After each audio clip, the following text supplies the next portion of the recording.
ज्ञान वो इन्वेस्टमेंट है जिसका डिविडेंड यानी मुनाफा जीवन के अंत तक मिलता रहता है। मैं ऐसा मानता हूं कि एक सामान्य जिंदगी जीने के लिए इंसान को रोटी कपड़ा और मकान के अलावा अगर किसी चीज की सबसे ज्यादा जरूरत होती है तो वो है शिक्षा, एजुकेशन। आपके पास यदि धन है तो आप उसे गोल्ड में कन्वर्ट कर सकते हैं। धन हो या सोना, दोनों के कम होने का या खो जाने का डर हो सकता है, पर यही धन को अगर हम नॉलेज में कन्वर्ट करते हैं तो वो कभी कम नहीं होगा और ना ही उसकी चोरी हो सकती है। देखिए, जीवन में मुझे बहुत सी बातों ने प्रभावित किया है। मेरे ये अनुभव सुनने में शायद साधारण लगे, पर इनमें छिपा सार असाधारण है, अनमोल है। यदि मैं आपसे पूछूं कि सबसे शक्तिशाली व्यक्ति कौन है, सबसे शक्तिशाली व्यक्ति कौन है, तो कोई कहेगा कि जिसके पास पावर है, वेपन्स हैं, शस्त्र है, धन है, किसी देश का राजा या किसी सल्तनत का वारिस है।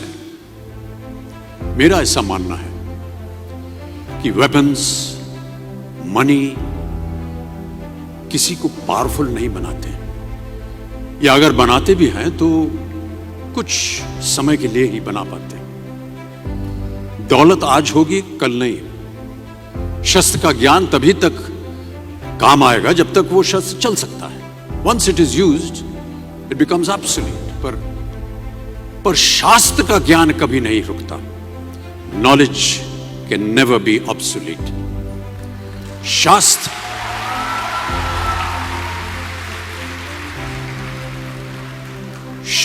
ज्ञान शस्त्र ज्ञान से ज्यादा असरदार, प्रभावशाली और शक्तिशाली होता है।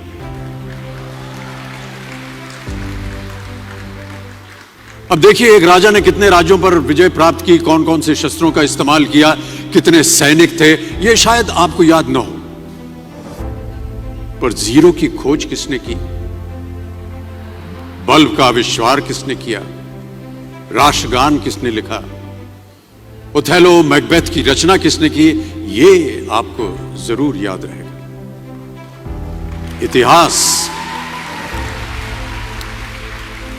इतिहास गवाह है कि एक राजा अपनी शक्ति के बल पर केवल वहीं तक पूजा जाता है जहां तक उसका साम्राज्य फैला होता है। वो केवल अपनी प्रजा का प्रिय होता है। पर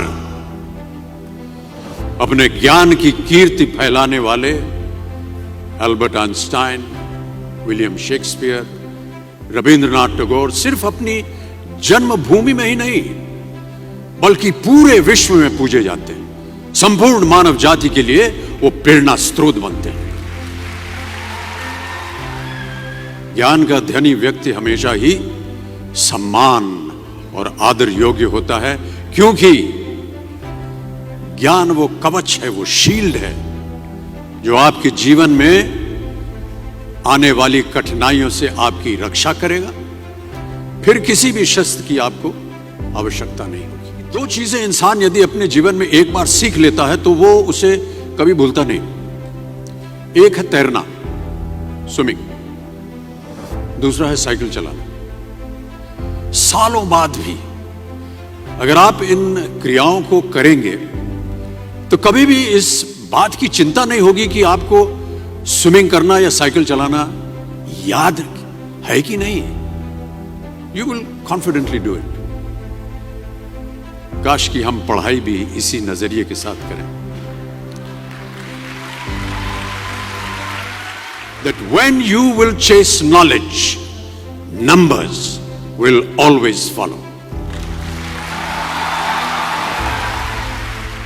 देखिए, महाभारत में जब गुरु द्रोणाचार्य ने एकलव्य को अपना शिष्य मानने से और अपने गुरुकुल में लाने से इनकार कर दिया था, तो एकलव्य ने क्या किया, अपने गुरु की प्रतिमा, एक मूर्ति बनाई और केवल उस मूर्ति से प्रेरणा लेकर ही धनुर्विद्या सीखने में वही सफलता प्राप्त की जो बाकी योद्धाओं को द्रोणाचार्य के गुरुकुल में रहकर हुई।